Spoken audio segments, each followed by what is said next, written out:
What chance did a woman have in a naval courtroom, where even the law was written by men who believed piracy was unnatural in a woman?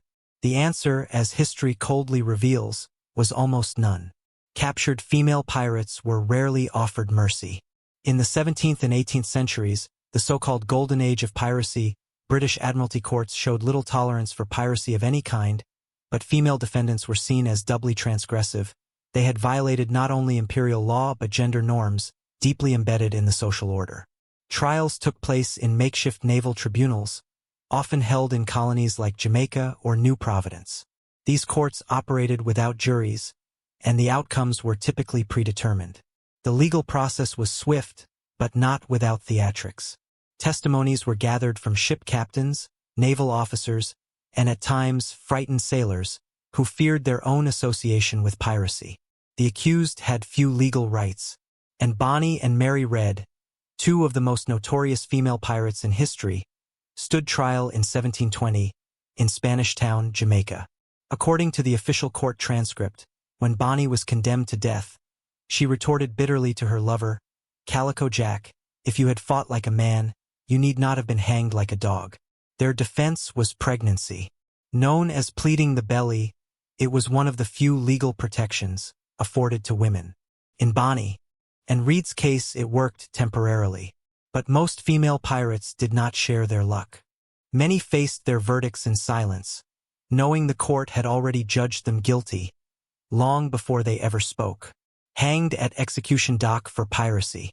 The river rolled silently past Wapping, but the cries of the crowd shattered the morning calm. Here, at London's infamous execution dock, countless pirates, men and women, met their end, dangling from the gallows just above the murky waters of the Thames.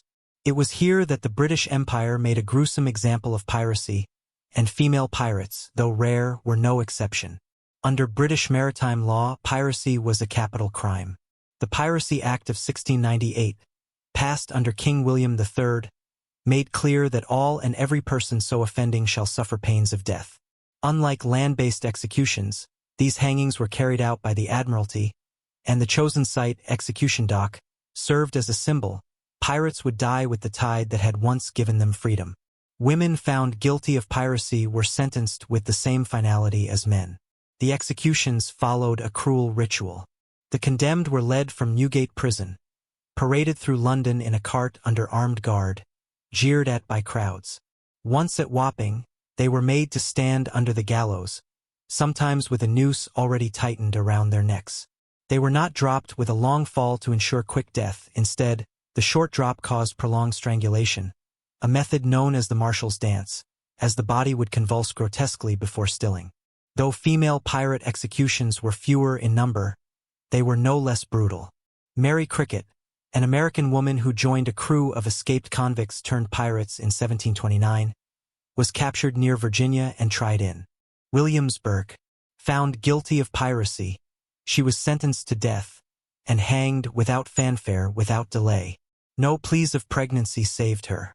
These public executions were meant not just to punish but to terrify. The bodies of the worst offenders were left hanging until 3 tides had washed over them, a punishment called gibbeting. While this was more common for male pirates, the very threat was a message to all: piracy would not be forgiven regardless of gender. In the shadow of the gallows, female pirates were reduced from legends to lessons, examples sacrificed to uphold empire and order. Flogged in front of crowds. Before the rope, many female pirates felt the whip. Flogging, an ancient and excruciating punishment, was frequently used by naval authorities and colonial governors to inflict public humiliation and physical agony on captured pirates. For women, this punishment carried an added layer of spectacle. Their bodies became instruments of warning, and the crowds were expected to learn through their suffering. Flogging was typically administered with the cat-o'-nine tails, a brutal whip of knotted cords, capable of tearing flesh with each strike. Sentences could range from a dozen lashes to over 100, depending on the severity of the offense and the decision of the court. The punishment was carried out publicly, often on the docks or outside the prison gates, where townspeople, including women and children, would gather to witness the spectacle. In 1720, Anne Bonny and Mary Critchett, after their capture by Jamaican authorities, were reportedly kept in deplorable conditions and subjected to harsh treatment even before their trial, though there is no direct record of flogging being used on them during imprisonment. Female pirates in other colonies, such as those captured off the coast of the American colonies or the West Indies, were routinely flogged as part of their sentencing or to force confessions. For naval authorities, the flogging of female pirates served two purposes: deterrence and degradation. Women who had dared to lead or fight aboard ships were brought low before the public eye, their blood mingling with salt air and cobblestones. These punishments were not just about justice, they were about control. And the spectacle of pain ensured the message reached far beyond the gallows. Forced into concubinage or slavery, not every captured female pirate was marched to the gallows. In some cases, particularly in colonial ports of the Caribbean, West Africa, and the Americas, women were not executed, but instead forced into lives of concubinage, coerced labor, or slavery. However, direct evidence of this fate specifically for female pirates is sparse. Historians acknowledge that while piracy was a male-dominated domain, women involved in piracy could meet a wide range of ends, depending on their nationality, race, class, and the discretion of colonial authorities.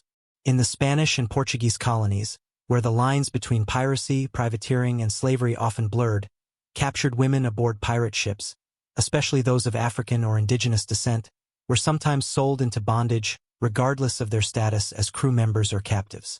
Archival records from Portobello and Cartagena during the late 17th century describe women taken from pirate ships and processed as spoils of war.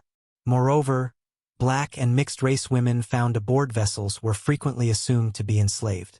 In such cases, they were absorbed into plantation economies or kept as domestic servants and concubines by colonial officials or merchants. The records rarely distinguish between female pirates and other women found on captured ships, making it difficult to draw precise lines, but the practice of forced servitude was widespread. What we do know is that for many women, capture did not mean a swift execution. It meant disappearance into households, plantations, or ships' holds, stripped of identity, history, and recognition. A quiet erasure, recorded not in verdicts, but in silence, left to die on prison ships. For some captured female pirates, death did not come swiftly at the gallows. It came slowly, silently, and out of sight, aboard the rotting hulks of prison ships. These floating prisons, anchored off colonial coasts or British harbors, were never designed for prolonged human confinement. Yet, they became holding places for pirates, rebels, and those considered enemies of the crown, including at times women. While detailed records of female pirates specifically dying on prison ships are limited, the broader context is undeniable. Captured women were often confined in the same brutal conditions as men. In the 18th century, as prison populations surged and land-based jails overflowed, the British Navy and colonial authorities turned to decommissioned warships. These vessels, stripped of sails and left to decay in harbors, were moored in places like Portsmouth, Plymouth, and Kingston, Jamaica. Conditions aboard these ships were horrendous.